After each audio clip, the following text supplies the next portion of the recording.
What's up, man? It's your boy Darien. I'm back. Another reaction video. Today, I'm watching JxmyHighRoller. This is getting out of control.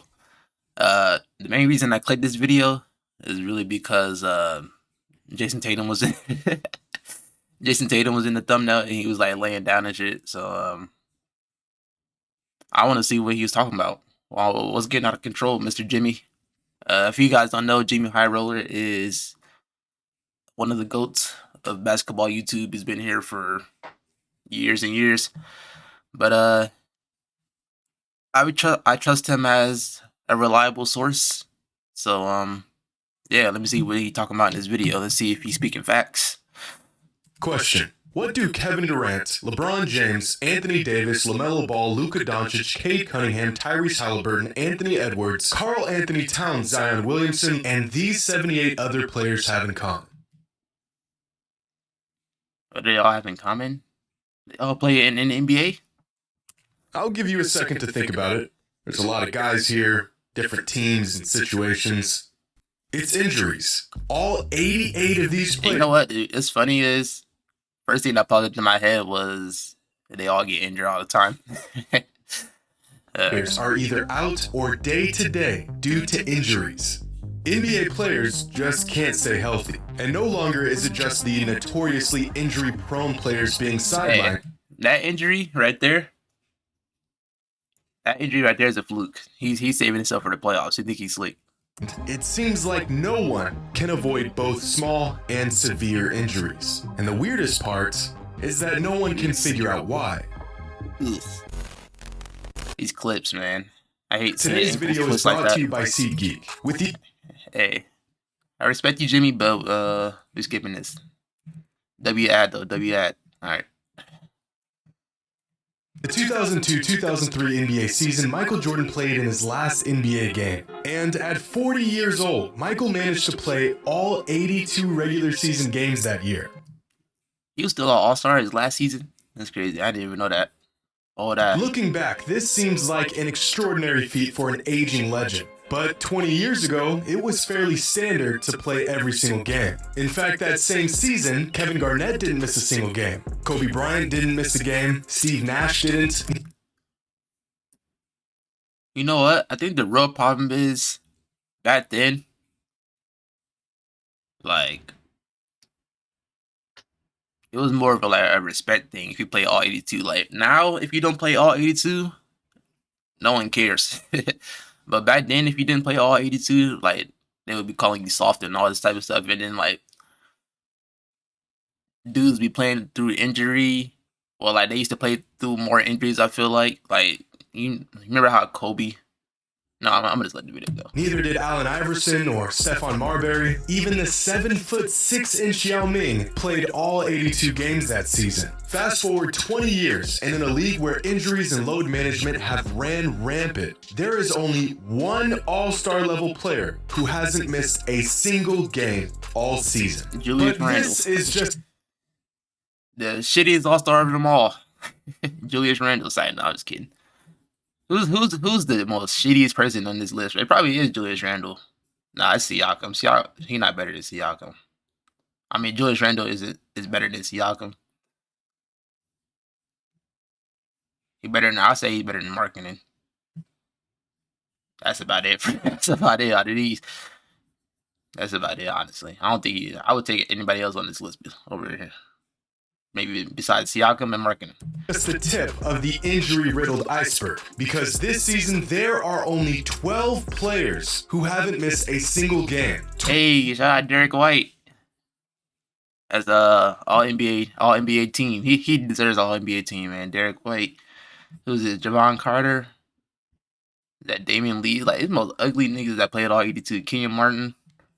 20 years ago, there were 46 players who didn't miss a single game all season.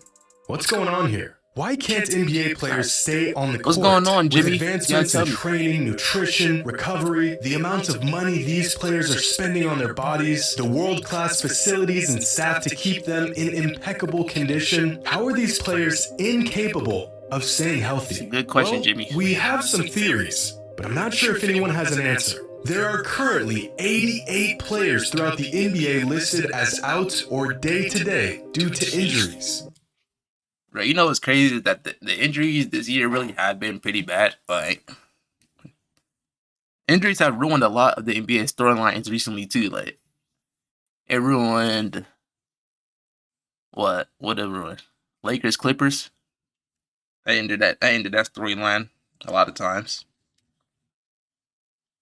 Fucking injuries ruined the Nets. Kyrie injured all the time. Harden had his hamstring injury last year too. They had ruined the Nets last year. That is 20% of the entire league sidelined because of injuries. Over the last week, videos have surfaced Man, from stop showing this fucking clip, nigga. This nigga can play today, right now. Stop showing this. Around the league of multiple players getting injured in the middle of their pre-game warm-ups, which has only got right shined an back up, even so brighter walking around light right- on this issue you know that he's has been gonna getting worse He and trying to win for the worse playoffs. each season. NBA players just can't. Nah, this nigga, Anthony Davis. Bro, if Anthony Davis had 99 durability, 99 ankle support, 99, like, bro. Anthony Davis probably cool. Like, he's MVP level if he's healthy, but he never is healthy, so you just gotta hope and pray that he doesn't get injured every year. Like, what? Stay healthy, and no one knows why. Despite What did he just get injured? What is that? I ain't even peeped this year. This was this year too. I think this is most recent shit. I ain't even. What did he do? players just can't Yeah, I see stay that healthy. nigga ankle twist hard to shit. But what's And- this? No. And this don't even look like an injury, bro. He just fell. Is it this ankle? No one crazy. knows why. Despite the vast research and studies that have been poured into uncovering exactly why NBA players just can't stay healthy, there doesn't seem to be any clear-cut answer. Some factors point to the cumulative amount of wear and tear pro athletes today have gone through by the time they're in their mid-20s. Some studies have pointed towards the increase of dynamic in-game movements as the main culprit. But at most, these are just theories. Legendary NBA trainer Tim Grover, who worked with the likes of Michael Jordan, Kobe Bryant, and Dwayne Wade, attributes many injuries in the NBA today to simply not enough weightlifting. As players have shifted more and more towards sports-specific workouts and movements, their bodies have almost become unfamiliar with simple things like repetitive. So he's saying that they aren't doing like just regular stuff to get them stronger. They're only doing like quickness drills, but wouldn't quickness drills and stuff like that make your ankles and your hips and all that stronger? So does that make sense really? I don't know. Or maybe you mean like Body weight impact and quick changes in momentum. You build a foundation by lifting weights. You have so much more resources, less contact, and more injuries. It's mind-boggling to me. It's because everything is rubber band, everything is resistance, everything is cable. When you get hit, when you jump, when you land, there's no pulleys, there's no cables. Your body weight is the matter. You have to learn how to explode with it, and you also need to learn how to land with it and how to stop it. And that's what metal does. It teaches you to lift it, but it also teaches you to put it down. Accelerate and decelerate. Grover also speculates that it's not what the players are doing today that leads them to injuries, it's what they've done in the past. In an article published by Sports Illustrated back in 2014, Grover explains, players aren't sustaining these injuries because of the games they're playing, they're getting these injuries because of the number of practices and games they've already played. Hundreds of games, thousands of hours since they were old enough. I guess I can kind of get that point just because, like, bless me in the comments. I can get that point because I feel like nowadays more people are trying to just get their kids to like just cause they know how much money and how much like success you can get just from being in the NBA or being a professional athlete. They know that if they get their kid into it and their kid really likes it straight from birth, then it'll be easier for them to get in NBA, which is obvious, right? But The point I'm trying to make is that parents are training their kids from like 2 years old, and by the time they're like 12, they already done played like AAU across the country. They already done played because AAU would be like 4 or 5 games at a time, and then you gotta play, your high school ball, and then like, but will that make enough to pick up a ball, pee-wee, youth league, summer camps, travel teams, AAU, high school, college. A relentless schedule of games, practice, travel, and training, sometimes for multiple teams and leagues, with multiple trainers and programs. No time to play or train for other sports. End result, the same muscles, ligaments, tendons, and joints are used over and over again in the same direction, the same angles, the same motions. What piece of machinery doesn't eventually give out from repeated use over many years? At some point, the body just says, enough. Now, this theory of players putting far too many miles on their body by the time they reach the pros seems... Has this not been happening for generations, though? But then, also, the point he made earlier, he said that our training, our facilities, our nutrition, everything has gotten better. So wouldn't all of that be able to keep up with the workload that they're putting in? So still, you know what I'm saying? To be one of the more popular and accepted theory on these injuries. Another solid explanation for the rise of injuries around the league says the answer can be found in how the game is played today in contrast to how it was played in the past. 3 decades ago, the game wasn't nearly as spaced out as it is today. A more compact court means less ground to cover, less cuts, less movement, and less opportunity to get hurt. Instead of chasing shooters around for 48 minutes, offense... Look at this fucking gameplay, bro. Were usually beat to get hurt. And imagine this is fucking LeBron over here, and they all gotta sit on this side, and he gets the one-on-one this dude. Who do you think winning? Instead of chasing shooters around for 48 minutes, offenses were usually played from the inside out. So defense... Bro, look at the defense. Now you will have one nigga here, it's basically all the time. You got one nigga, you gotta have one nigga probably over here. You got the ball handle up here, probably screen right here, corner right here. That's usually the usual. But what is this setup? What is this? Huh? Was focused in the trenches, around the basket, where you might bang a knee or catch... And then he threw a dot past 4 niggas. That's a dot, Isaiah. An elbow. Fast forward to today's game, and no player is exempt from playing cat and mouse for 4 quarters, running around screens, making 90-degree cuts at full speed, attempting to cover 15 feet in a split second as you close out on a shooter, and then forcing your body to come to a stop on a dime in an effort to not crash into him. These movements are violent. Your joints and muscles and ligaments can only move and stop and start like this so many times before they shut down. Years ago, the NBA just wasn't played at this speed, and the off-ball movement and spacing wasn't nearly this complex. But what do the players think? I mean, they are the ones experiencing this influx in injuries after all. Well, just a couple weeks ago, Paul George touched on the subject in an interview with JJ Redick and stated that players are getting injured more now than before because they don't practice enough. Which sounds counterintuitive, but his reasoning makes sense. Now they're like teams don't really practice. We're not getting up and down. There's just it's a lost art when it comes to that hard practicing. And I think that's why there's so many injuries that's going on, because guys that have a high low day and then a completely off day and then a high low day. Back then it was you practice hard, you got a game. You practice hard, you got a game. Then you might have a day off. Then you come right back to it. So I feel like your body just built the callus and that you were prepared for a long and rough season, to where injuries there wasn't that many injuries. There wasn't time to take a load off because you felt good to play. You know what I mean? It's almost the reverse. They think by giving us time off, it's helped managing our bodies. But honestly, I think it's just making us weaker as players. Yeah, I think that's a good point. Honestly, obviously you need recovery days, right? But for them, like, for a professional athlete, I think he might be right.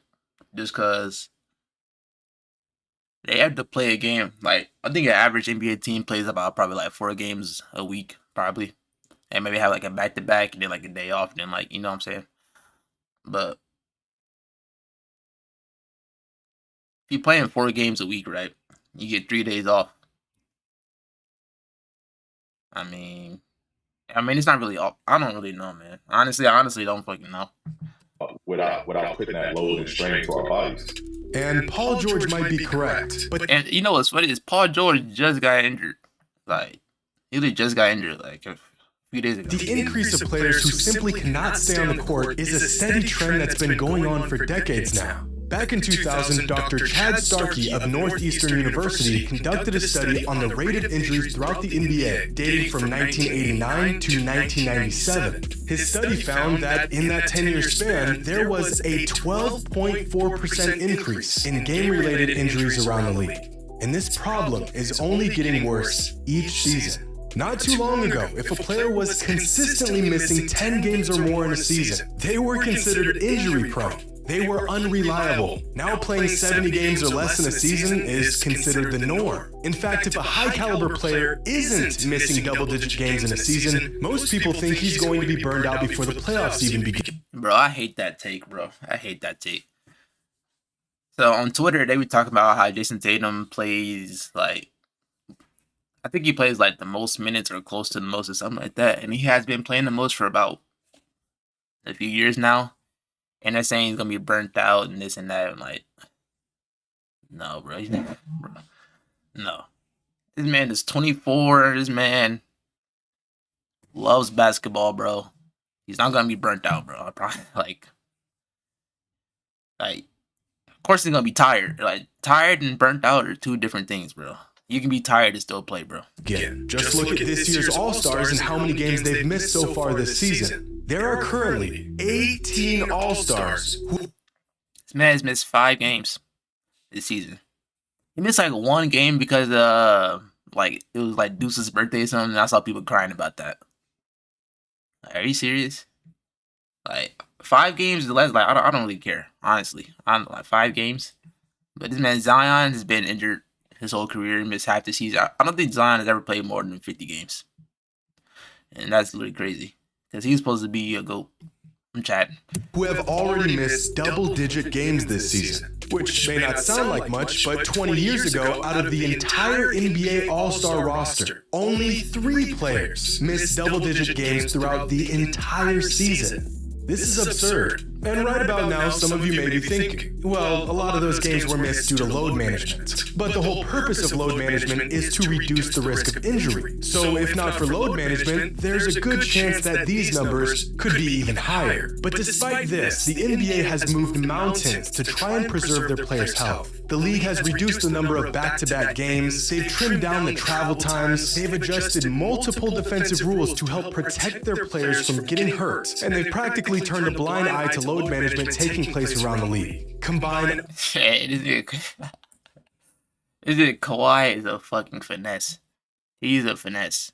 You know what's funny is that now teams this outright say he's not playing back to back, he's not playing back to back, he's not playing. Like, and then once the injury report come out, it's gonna say like low back stiffness is some trash. Like, bro, come on. All of this with advancements in shoe technology, training, and recovery. And one could only wonder how players in the past could possibly stay healthy when players in today's NBA seem to be breaking down more often than ever before. Well, I think it boils down to 2 relatively simple factors: mileage and the evolution of the game. As many experts and fans have theorized, this newer generation of NBA players have put such an extreme amount of wear and tear on their bodies at such a young age that it's only a matter of time before something gives. Most of these players have put in so This graphic, like the way these edit this is hard. I fuck with that. many hours through youth leagues, AAU, private training, and college that by the time they're in the league, they have put the same mileage on their legs and ligaments as a player well into his NBA career in previous generations. I look at it almost like a shelf life, a clock. Every athlete has a shelf life for their athletic career. For some, it could be 30 years. For others, it could be 10. But once you start hey, that man Lonzo is cooked. He's cooked. training and playing at a high level, the clock starts. Now, there's ways you can prolong this clock, like proper nutrition and training, but there's also ways to speed up this clock, like overuse and chronic injury. And eventually, when this clock times out, there's really nothing you can do to go back. From that point on, every move you make will be at the risk of injury. NBA players today not only started their clocks much sooner than players in the past, but they are also constantly speeding up their clock with nagging and sometimes even severe injuries. And as we stated before, the second and most overlooked aspect of this whole thing is the evolution of the game. At the NBA level, basketball is played so fast and so hard with so many violent cuts and redirections and weird, awkward movements that even the best athletes in the world can only take so much. At some point, all these jarring movements are gonna take a toll. The game has slowly evolved from straight lines and 94 feet of simple one-motion actions to very complex, side-to-side, straining, aching, injury-inducing movements. And it's clear that he just break his ankle off of a fake half-spin pass. I gotta see that again. Straining, aching, half-spin, injury-inducing fake pass. Oh my fucking god. Look at this nigga Mike Conley, bro. He doing the splits, and he thought he was about to... This nigga go up here and jump to the side. Oh, shit. That's funny. Movements. And it's clear that no amount of load managing or training Allie or Bird, man. That's my improvements in favorite point guard right technology now. can prevent it. I don't know what the solution is. And quite honestly, I don't think anyone does. These players are designed to play this game, but the game may not be designed for them anymore. Fuck yeah. You suck to see, bro. Hey, shout out Jimmy, bro. It's a WS videos. Made some good ass points. Obviously, you know Jimmy always does lots and lots of research. But yeah, man. Hope y'all enjoyed the video, man. Hopefully y'all improved y'all basketball knowledge off this. And yeah, leave a like, subscribe.